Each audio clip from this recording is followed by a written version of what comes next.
लापशी बनवण्यासाठी आपण अर्धा कप दलिया घेतोय।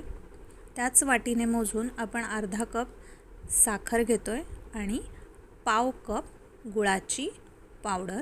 गुळाची पावडर नसेल तर तुम्ही गूळसुद्धा घेऊ शकता। 1.5 कप आपल्याला पाणी घ्यायचं आहे, हे साधं पाणी आहे। त्याच्यानंतर आपल्याला घ्यायचं आहे 2 वेलची, ह्याची तुम्ही पुडही घेऊ शकता किंवा अख्ख्या वेलचीही। थोडेसे आपण काजू घेतलेत आणि केसर घातलेलं दूध आहे।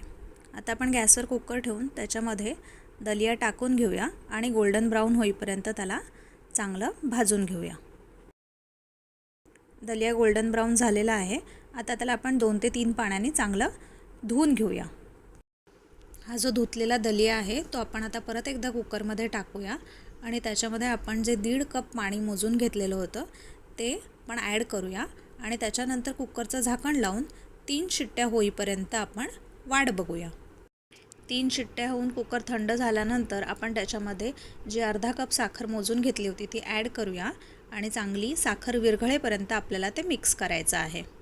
साखर विरघळल्यानंतर आपण त्याच्यामध्ये पाव कप आपण जी गुळाची पावडर घेतलेली आहे ती गुळाची पावडर घालून घेऊया। त्यानंतर त्याच्यामध्ये आपलं केसरयुक्त दूध, थोडेसे काजू आणि आपली वेलचीची पूड घालून घेऊया आणि सगळं परत एकदा एकजीव करूया। आता 1 चमचा तूप घालूया आणि सगळं मिक्स करून घेऊया आणि गॅस बंद करूया आणि आपली सुंदर अशी तुपामधली लापशी तयार आहे। रेसिपी आवडली असल्यास नक्की ट्राय करून बघा आणि मला नक्की सांगा की तुमची ही लापशी कशी झाली होती। धन्यवाद।